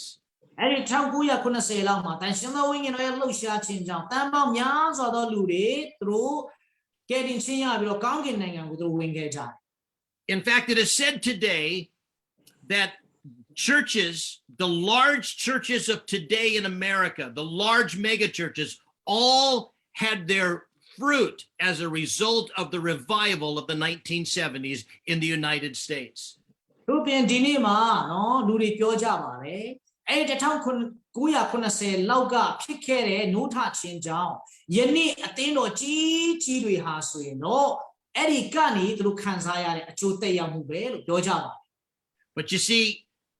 that 50-year period from the 1970s to maybe the year 2000 was a wonderful period of church growth in the United States. 1990တဲ့အဲ့ဒီ2000ခုနှစ်ကာလကြာပေါ့နှစ်50တိုင်တိုင်ဟာဆိုရင်เนาะအမေရိကန်နိုင်ငံမှာအသင်းတော်တွေအတွက်เนาะတကယ်ကိုကြီးထွားခဲ့ရတဲ့အချိန်ကာလတစ်ခုဖြစ်ပါတယ် reminding us that when the days are dark, that's the very time that God moves with his spirit and brings revival to the church. အဲ့ဒီဟာကကျွန်တော်တို့ဒီနေ့မှာဘာကိုသုံးသင်ပေးနေတယ်လဲဆိုရင်တော့ကျွန်တော်တို့เนาะမှောင်မိုက်နေတဲ့ကာလတစ်ခုမှာဘုရားသခင်ကသူ့ရဲ့ဝိညာဉ်တော်နဲ့လှုပ်ရှားပြီးတော့တကိုးကိုသွန်လောင်းတတ်တယ်ဆိုတဲ့အရာဖြစ်မှာ You see, the history of the church gives us hope. ဒီအသင်းတော်ရဲ့တမန်ကြောင်းတွေကကျွန်တော်တို့ကိုမျှော်လင့်ချက်ပေးနေပါတယ် And it gives us confidence to pray for an outpouring of his Holy Spirit. တို့ပြင်တန်ရှင်တော်ဝိညာဉ်တော်ဘုရားရဲ့ဝိညာဉ်တော်နဲ့သွန်လောင်းတကိုးနဲ့သွန်လောင်းဖို့ရန်အတွက်ဆုတောင်းဖို့ကိုကျွန်တော်တို့ကိုမျှော်လင့်ချက်ခွန်အားတွေပေးနေပါတယ် And brothers and sisters, I want you to know today that there is hope. အော်ဒီနေ့မှာနားထောင်နေတဲ့မိတ်ဆွေမောင်နှမတို့ကျွန်တော်တို့မှာမျှော်လင့်ခြင်းရှိနေပါတယ် There's hope that the church can be awakened and that society can be changed. အော်ကျွန်တော်တို့ရဲ့အသင်းတော်တွေကနိုးထခြင်းပြန်လည်ရရှိနိုင်တယ်ကျွန်တော်တို့ရဲ့နေရာဒေသတွေကနော်ဘုရားသခင်လှုပ်ရှားမှုနဲ့အသက်ရှင်ခြင်းနေရာကိုပြန်လည်ရောက်ရှိလာနိုင်ပါသေးတယ် And there is hope simply because of the character of God. He's reluctant to judge, but he delights in showing mercy. ဘာဖြစ်လို့ကျွန်တော်တို့မျှော်လင့်ခြင်းရှိရတယ်လဲဆိုတော့ဘုရားသခင်ရဲ့စာရိတ္တကြောင့်ပါပဲဘုရားသခင်ကဂရုဏာတော်နဲ့ပြေဝပြီးတော့သူတရားစီရင်ခြင်းအရာမှာသူကနှောင့်နှေးတတ်တဲ့သူဖြစ်တယ် There's hope because of the promise of Scripture. You see, God promises that in these last days to pour out his Spirit until Jesus comes again. အော်မျှော်လင့်ချက်ရှိပါသေးတယ်ဘုရားသခင်ကနော်ဒီနောက်ဆုံးသောကာလမှာသူ့ရဲ့ဝိညာဉ်တော်ကိုသူသွန်လောင်းမယ်ခရစ်တော်မကြွလာခင်ချိန်မှာပြောခဲ့တဲ့အရာဖြစ်တယ် And there's hope because of the history of the church. မျှော်လင့်ချက်ရှိရတဲ့အကြောင်းရင်းတစ်ခုကဘာကြောင့်လဲဆိုတော့အသင်းတော်ရဲ့တမိုင်းတွေကိုကျွန်တော်ကြည့်တဲ့အခါမှာဖြစ်ပါတယ် You see, remembering what God did in the past is exactly what God can do in the present. အော်ဘုရားသခင်ကအတိတ်မှာလုပ်ခဲ့တဲ့အရာတွေယခုချိန်မှာလည်းဆက်လက်ပြီးတော့လုပ်နိုင်သေးတယ် The darkness of the day is no hindrance to God. အော်ကျွန်တော်တို့နော်မှောင်မိုက်နေတဲ့နေ့ရက်ကာလတွေကဘုရားသခင်အတွက်ဘာအစည်းအတားမှမဖြစ်စေပါဘူး So what can we do? ဆိုတော့ကျွန်တော်ဘာလုပ်နိုင်မလဲ What part can we play in seeing God pour out his Spirit in our land, in our day? ဆိုတော့ကျွန်တော်ရဲ့နိုင်ငံကျွန်တော်ရဲ့နေရာမှာဘုရားခင်ကသူ့ရဲ့ဝိညာဉ်တော်ကိုသွန်လောင်းဖို့ရန်အတွက်ကျွန်တော်တို့ဘက်ကဘာလုပ်เสียလို့လဲ Well, let me give you just a few simple thoughts and then we'll be done tonight. အော်ကျွန်တော်အနည်းငယ်လေးပေါ့နော်စင်ချင်စရာလေးကျွန်တော်ပြောပြီးတော့ကျွန်တော်ဆုံးသတ်မှာဖြစ်တယ် If the church is going to see revival, it demands you and I, as the people of God, staying revived. အော်ကျွန်တော်အသင်းတော်တွေကနိုးထချင်းရှိဖို့ရန်အတွက်ဆိုရင်နော်တင်းနဲ့ကျွန်တော်ကအမြဲတမ်းနိုးထတော်သူဖြစ်နေဖို့လိုပါတယ် Because corporate revival either begins with one person or it is spread through one person. အော်ကျွန်တော်တို့ဘာကြောင့်လဲဆိုရင်နော်နိုးထချင်းဆိုတဲ့အရာက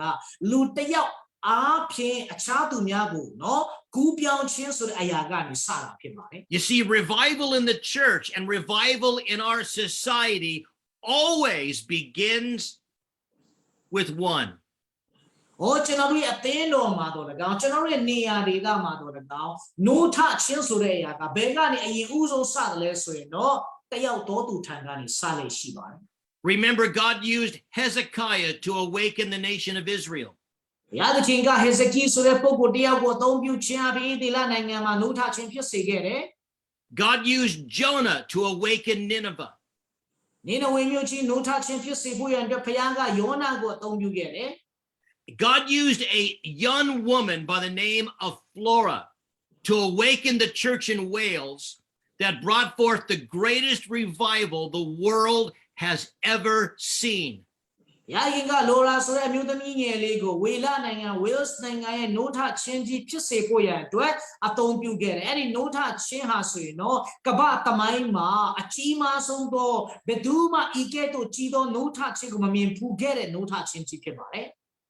The Welsh revival saw 5 million people swept into the kingdom of God in 2 years. ဒီဝေလနိုင်ငံ Wales နိုင်ငံမှာဖြစ်ခဲ့တဲ့ revival နှုတ်ထခြင်းကြီးဟာဆိုရင်เนาะလူတန်းပေါင်း9 သန်းကျော်เนาะလူတွေကယ်တင်ခြင်းရခဲ့ပါတယ် And history says that revival started when this young lady, and she had just been saved, she stood up in church and she said to everybody, I love Jesus with all my heart. တကယ်တော့ဒီလော်ရာဆိုတဲ့အမျိုးသမီးလေးအပြင်နှုတ်ထခြင်းဟာဖြစ်ခဲ့ပါတယ်သူဟာဆိုရင်တော့ကယ်တင်ခြင်းရခါစဖြစ်ခဲ့ပါတယ်ဒါပေမဲ့အသင်းတော်မှာသူမတ်တရက်ပြီးတော့သူဘယ်လိုပြောခဲ့တယ်လဲဆိုရင်တော့ခရစ်တော်ကိုကျမရဲ့စိတ်နှလုံးသားအားလုံးနဲ့အကျွမ်းမဲ့ချစ်ပါတယ်လို့သူမှပြောခဲ့တယ် And her testimony, empowered by the Holy Spirit, spoke to the hearts of others, that spoke to the hearts of others, that spoke to the hearts of others. And at the end of the day, 5 million people came to know the Lord. အဲ့ဒီသူမရဲ့ကယ်တင်ခြင်းပြောင်းလဲခြင်းတသက်ခံတဲ့စကားလုံးလေးကိုတန်ရှင်သောဝိညာဉ်တော်ကအဲ့ဒီနေ့မှာအသုံးပြုပြီးတော့ကြားလာတဲ့သူတွေရဲ့နှလုံးသားထဲမှာအလုံးလို့ပြီးတော့သူတို့ရဲ့နှလုံးသားကိုတိုးထိတယ်သူတို့ကလည်းအခြားသူကိုတိုးထိပြီးတော့အဲ့ဒီလိုနဲ့9 သန်းကျော်သောလူတွေကကယ်တင်ခြင်းရပြီးတော့ကြီးမားတဲ့နှုတ်ထခြင်းဖြစ်ခဲ့တယ် So we need to stay ready to be touched by God. ဒါကြောင့်မလို့ကျွန်တော်တို့အနေနဲ့ဘုရားသခင်ရဲ့တိုးထိမှုကိုကျွန်တော်တို့အသက်တာမှာအမြဲတမ်းအဲ့ဒီအရာတွေအစဉ်သင်ရှိရပါမယ် And then we need to confidently hope, and we need to continually pray for revival. ဒုတိယအနေနဲ့ကျွန်တော်တို့ကဘာလို့ဖို့လိုတယ်လဲဆိုရင်နော်နှုတ်ထခြင်းတို့အမြဲတမ်းမျှော်လင့်နေပြီးတော့နှုတ်ထခြင်းတို့အမြဲတမ်းဆုတောင်းကြရမယ် Remember, James said that it's the effectual, fervent prayer of a righteous man that avails much. ရှင်ယာကုကဘာပြောခဲ့တယ်လဲဆိုရင်နော်ဖြောင့်မတ်တော်သူတူတော်ကောင်းရဲ့နော်အားကြီးသောဆုတောင်းခြင်းဟာဆိုရင်နော်အင်မတန်မှထိရောက်မှုရှိတယ် So let's, in faith, confidently pray for God to bring revival upon the church and to change our nation. ဒါကြောင့်မို့ဒီနေ့မှာကျွန်တော်တို့ယုံကြည်မှုကြီးစွာနဲ့ဘုရားသခင်ထံမှာဆုတောင်းကြရအောင်ဘုရားသခင်ကသူ့ရဲ့အသင်းတော်ကိုဒီနေ့မှာနှုတ်ထစေပြီးတော့အဲ့ဒီအားဖြင့်ကျွန်တော်တို့နိုင်ငံကိုပါကြီးမားတဲ့ပြောင်းလဲမှုကြီးဖြစ်စေဖို့ရတဲ့ကျွန်တော်တို့ယုံကြည်မှုယုံကြည်အားကြီးစွာနဲ့ဆုတောင်းကြပါစို့ And then lastly is this. နောက်ဆုံးအနေနဲ့က Let's preach often on the work of the Holy Spirit and the need to live a spirit-filled life. ကျွန်တော်တို့တန်ရှင်းသောဝိညာဉ်တော်ရဲ့လှုပ်ဆောင်ခြင်းအမှုတော်မြတ်နဲ့ဝိညာဉ်တော်နဲ့ပြည့်ဝခြင်းဘယ်လောက်ထိအရေးကြီးတယ်လဲဆိုတဲ့အရာကိုတာ၍ပို့ပြီးတော့ကျွန်တော်တို့ဟောပြောကြပါစို့ In the revival of the 1970s in the United States where I was saved, it is said that the primary message that the preachers spoke that God used was the message of the spirit-filled life. အဲ့ဒီ1990ဝန်းကျင်နှုတ်ထခြင်းဖြစ်ခဲ့တဲ့ကာလကျွန်တော်ကိုယ်တိုင်လည်းပဲကယ်တင်ခြင်းရခဲ့တဲ့အချိန်တုန်းကသူတို့အဓိကဟောပြောခဲ့တဲ့အကြောင်းကတော့တန်ရှင်သောဝိညာဉ်တော်နဲ့ပြည့်ဝခြင်းအကြောင်းတရားဖြစ်ပါတယ်။အဲ့ဒီအရာကနှုတ်ထခြင်းကြီးကိုဖြစ်စေခဲ့ပါ One of the men that God used during the revival of the 1970s was an independent Baptist preacher by the name of John R. Rice. အဲ့ဒီ1990ဝန်းကျင်မှာဘုရားသခင်ကကြီးကျယ်စွာအသုံးပြုခဲ့တဲ့ပုဂ္ဂိုလ်ကဒီနှစ်ချင်းသင်းတော်မှာနော်ခေါင်းဆောင်တစ်ယောက်ဖြစ်တဲ့ Jonah Rice အပြင်ဖြစ်ပါတယ် It says everywhere that John R. Rice went, churches were revived. သူတို့ဘယ်လိုတောင်မှပြောခဲ့ကြတယ်လဲဆိုရင် Jonah Rice သွားတဲ့နေရာတိုင်းမှာနော်အသင်းတော်တွေတိုင်းမှာနှုတ်ထခြင်းဖြစ်ခဲ့တယ် And what John R. Rice preached in those churches that were revived was the absolute necessity of being filled with the power of the Holy Spirit. Jonah Rice ကသူသွားတဲ့အသင်းတော်တွေတိုင်းမှာဘာအကြောင်းကိုဟောခဲ့တယ်လဲဆိုရင်နော်တန်ရှင်သောဝိညာဉ်တော်နဲ့ပြီးဝဖို့ရန်အတွက်လိုအပ်တဲ့နော်ဘယ်လောက်ထိလိုအပ်တယ်လဲဆိုတဲ့အကြောင်းအရာကိုအမြဲတမ်းသူကဟောပြောခဲ့တာဖြစ်တယ် And friends, so let's preach often on the ministry of the Holy Spirit and the necessity of living a spirit-filled life. ဒါကြောင့်မိတ်ဆွေတို့ဒီနေ့မှာတန်ရှင်းသောဝိညာဉ်တော်နဲ့ပြည့်ဝခြင်းအကြောင်းကိုပို့၍ဟောကြားရအောင်တန်ရှင်းသောဝိညာဉ်တော်ရဲ့လှုပ်ဆောင်ခြင်းနဲ့သာသနာကိုလည်းကျွန်တော်တို့ပို့ပြီးတော့ဟောကြပါစို့ Because a revived person is a spirit-filled person. ဘာကြောင့်လဲဆိုရင်တော့နိုးထသောသူတစ်ယောက်ဟာဆိုရင်ဝိညာဉ်တော်နဲ့ပြည့်ဝသောသူဖြစ်နေလို့ပါပဲ And a spirit-filled church will bring an awakening in their community. ကျွန်တော်တို့ဝိညာဉ်တော်နဲ့ပြည့်ဝတဲ့အသင်းတော်ဟာဆိုရင်တော့သူတို့နေတဲ့နေရာဝန်းကျင်ဒေသမှာကြီးမားသောပြောင်းလဲခြင်းနိုးထခြင်းကိုသူတို့ယူဆောင်လာမယ်ဆိုတာသိကြပါ And so, friends, let's live with our eyes on our God, who's a God of hope. ဒါကြောင့်မလို့ကျွန်တော်တို့ဒီအားလုံးဘုရားသခင်ထံမှာကျွန်တော်မျက်စိကိုနော်အပေါ်ကိုကြည့်ပြီးတော့မျှော်လင့်ချက်ပေးတဲ့ဘုရားရှင်ကိုကျွန်တော်မျှော်ကြပါစို့ And let's stay personally revived. Let's walk in the Spirit. And let's hope and pray with confidence for God to do what only God can do. ကျွန်တော်တို့အမြဲတမ်းနိုးထသောသူဖြစ်ပြီးတော့ကျွန်တော်ဝိညာဉ်တော်နဲ့ပြည့်ဝပြီးတော့ကျွန်တော်တို့ရဲ့နိုင်ငံနိုးထဖို့ရအမြဲတမ်းဆုတောင်းပြီးတော့စောင့်မျှော်ကြရအောင်ဘာဖြစ်လို့လဲဆိုရင်တော့ဒီຢာတွေအားလုံးဟာဆိုတော့ဘုရားသခင်ကလာလှူဆောင်တယ်လို့ဖြစ်ပါတယ် Although our day may be dark, there is hope. ကျွန်တော်တို့ရဲ့နေ့ရက်ကာလကြီးကမှောင်မဲနေပါလိမ့်မယ်ဒါပေမဲ့မျှော်လင့်ခြင်းကအမြဲတမ်းရှိနေပါတယ် Let's pray together. အတူဆုတောင်းကြပါစို့ Lord, we thank you that we come to a God who is reluctant to judge, but delights in showing mercy. အိုးကိုရောရှင်ယေရှုတင်ပါတယ်ဒီနေ့ကိုရောရှင်ဟာဆိုရင်အိုးကိုရောအမြဲတမ်းတနာခြင်းဂရုဏာနဲ့ပြည့်ဝတော်သူဖြစ်ပြီးတော့ကိုရောဟာဆိုရင်တရားစီရင်ခြင်းရာမှာနှောင့်နှေးတော်သူဖြစ်ပါတယ် And Lord, just as you changed wicked Nineveh, God, you can change our city and our country and our nation. ကိုရောတဲ့နိနဝေမြို့ကြီးကိုကိုရောပြောင်းလဲစေတကယ်လို့ကျွန်တော်တို့ရဲ့မြို့ကျွန်တော်တို့ရဲ့နိုင်ငံကျွန်တော်တို့ရဲ့ကမ္ဘာကြီးကိုလည်းပြောင်းလဲစေတော်မူပါ And in that we hope. အိုးကိုရောရှင်အဲ့ဒီအရာကကျွန်တော်ညှော်လင့်တဲ့အရာဖြစ်ပါတယ် Lord, we thank you for the promise of Scripture, the promise that in these difficult days that you have promised to pour out your Spirit. အိုးကိုရောရှင်တမန်ကျမ်းစာရဲ့ဂရုတော်အတွက်ယေရှုတင်ပါတယ်ဒီခေရင်သောဆိုးရုပ်သောနောက်ဆုံးသောကာလမှာကိုရောဝိညာဉ်တော်တွန်းလောင်းမယ်လို့ကျွန်တော်တို့ဂရုပေးထားပါတယ် And Lord, would you pour out your Spirit upon us as a people? အိုးကိုရောရဲ့လူတွေအပေါ်မှာကိုရောရဲ့ဝိညာဉ်တော်ကိုတွန်းလောင်းပေးပါ Would you pour out your Spirit upon our churches? ကိုရောရဲ့အသင်းတော်တွေပေါ်မှာကိုရောရဲ့ဝိညာဉ်တော်ကိုတွန်းလောင်းပေးပါလား Lord, would you awaken our love for you? ကိုရောကိုကျွန်တော်တို့ချစ်ချင်းမေတ္တာဆိုတဲ့အသက်တာကိုပြန်လဲပြီးတော့ကိုရောရှင်နိုးထစေတော်မူပါ And Lord, would you save the wicked and the evil societies in which we live? အိုးကိုရောရှင်ကျွန်တော်တို့ရဲ့ဆိုးယုံနေတဲ့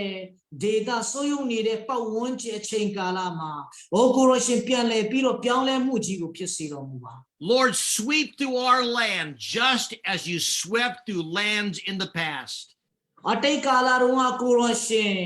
လှုပ်ဆောင်ခဲ့တဲ့ကြီးမားတဲ့အရာတွေနိုင်ငံတွေမှာလှုပ်ဆောင်ခဲ့တဲ့အတိုင်းယခုချိန်မှာလည်းကျွန်တော်တို့ရဲ့နေရာဒေသတွေမှာပြန်လဲလှုပ်ဆောင်တော်မူပါ Lord, we thank you that the revivals of yesterday give us hope for revival today. အိုးကိုရောရှင်အတိတ်ကပြီးဆုံးခဲ့တဲ့နေ့ရက်တွေကဒီနိုးထခြင်းဖြစ်တဲ့အရာတွေကဒီနေ့မှာကျွန်တော်တို့ကိုမျှော်လင့်ခြင်းပေးတဲ့အတွက်ကြောင့်လည်းထိုသမိုင်းတွေအတွက်ယေရှုတင်ပါတယ် Strengthen our faith, we pray, in Jesus' name. ကျွန်တော်တို့ Amen. ယုံခြင်းကိုကိုရောရှင်ဆက်လက်ပြီးတော့ကြီးထွားအားသန်စေတော်မူပါမည်အကြောင်းတောင်းလျှောက်ရင်ခရစ်တော်၏မဟာနာမတော်မြတ်ကိုအမိပြုလက်ဆက်တိုက်နိုင်ပါ၏အာမင် Amen. Amen. Thank you for choosing. ဒီညမှာလည်းအင်မတန်တန်ဖိုးရှိတဲ့အရေးရရဲ့နှုတ်ကပတ်တော်ကိုကျွန်တော်တို့ကြားပါတယ်ရောက်ချင်းစီတိုင်းခွန်အားရမယ်လို့ယုံကြည်ပါတယ်အင်မတန်ခက်ခဲဆိုးသွားချိန်ကာလမှာလည်းနှုတ်ထဖို့ရန်အတွက်ကျွန်တော်တို့မှာမျှော်လင့်ချက်ရှိပါတယ်ချက်၃ချက်နဲ့ဒီနေ့ဆရာကဒီညနေကျွန်တော်တို့ကိုခွန်အားပေးသွားပါတယ်ရောက်ချင်းစီတိုင်းခွန်အားရမယ်လို့ယုံကြည်ပါတယ် Tonight also we all spend our time very meaningfully. We are very blessed and encouraged throughout this week with precious sermon. Every single sermon is very biblical and need to be practiced in our daily life. I believe that everyone will be strengthened and put into practice in their daily life too. Thank you our pastor Michael Redick and our translator Sia Isker. May God bless you and use you more and more. Thank you very much for your kindness and love.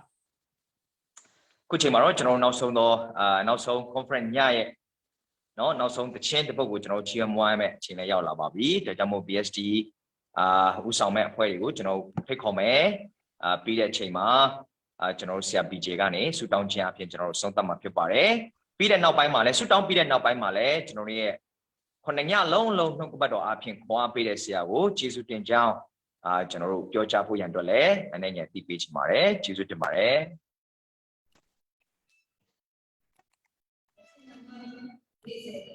Send the light,